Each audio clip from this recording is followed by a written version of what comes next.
The World Health Organization has released its first ever report on hypertension or high blood pressure. Hypertension affects 1 in 3 people worldwide, and the report found that approximately 80% of people with hypertension are not being adequately treated. So to break down some of these findings, we're joined by our 9 Health expert, Dr. Payal Kohli. So let's talk about why hypertension is called the silent killer first. You know, it's incredible because nearly half of people don't even know that they have hypertension.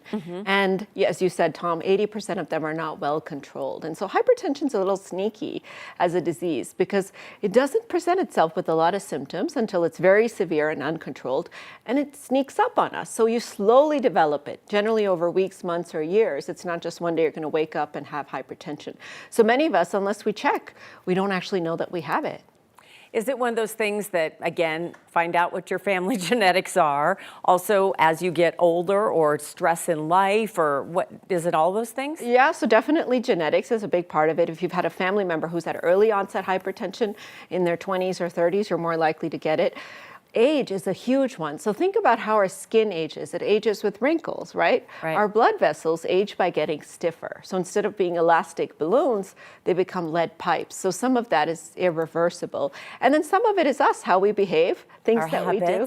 That's right. So I'm talking about alcohol, because alcohol can raise your blood pressure. I'm talking about excess sodium intake, processed foods, sedentary lifestyle, because we know that exercise releases chemicals that can relax your blood vessels and lower your blood pressure. So when we say 80% of people are not being adequately treated, are we talking about people who are undiagnosed and untreated as well, or are we just talking about people that maybe are not managing, they know they have it but aren't managing it? Both. And so believe it or not, even people with a known diagnosis of hypertension are suboptimally treated or undertreated, which is really toxic to the organs. And so for a lot of people, the American Heart Association is starting this initiative called Know Your Numbers and Know Your Risk. So I'm going to ask you guys, what do you consider an elevated blood pressure? What is abnormal for hypertension? I think if you get up over, what, 125 and 80, 125? Close. You'd be on the cusp of going over, right? So 120 to 130 is considered an elevated blood pressure. Oh, for that top number, which is the systolic pressure when the heart squeezes. But it's that lower one that's changing, right? And the lower one should be less than 80.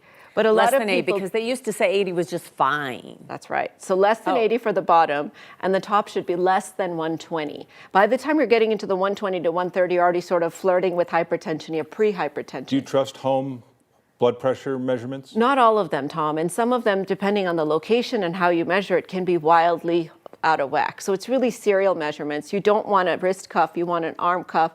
Support your arm at heart level, sit quietly for a minute, no talking, no laughing, no crossing your legs, measuring the blood pressure. But I do recommend my patients screen themselves over the age of 40. So the machines work, use them properly. That's right. But if you don't look, you're not going to find it, because you go to your doctor once a year, they check your pressure, and for that whole year, you could be having damage to your organs. And the way that hypertension works, it's every single organ gets blood, right? And so if you think about the pressure going to those organs, think about the blood vessels like tissue paper.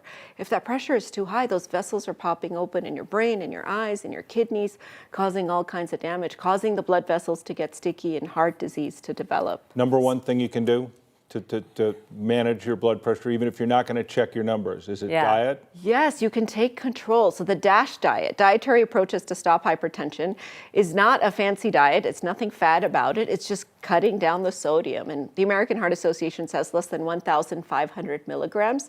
And we know salt has sodium, but there are other things that sneak sodium in, like drinks and breads and pastas, that we don't check. So read those labels.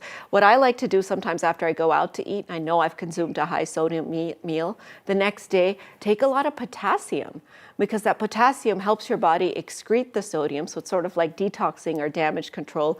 You can use those no salt, the salt substitutes. Those are potassium chloride. If you don't have kidney disease, those are safe as well.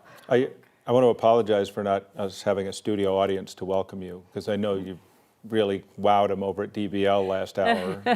We don't. That was nice. We have. It's just us in here, but we appreciate But we think you're the best. Well, we have Kathy too.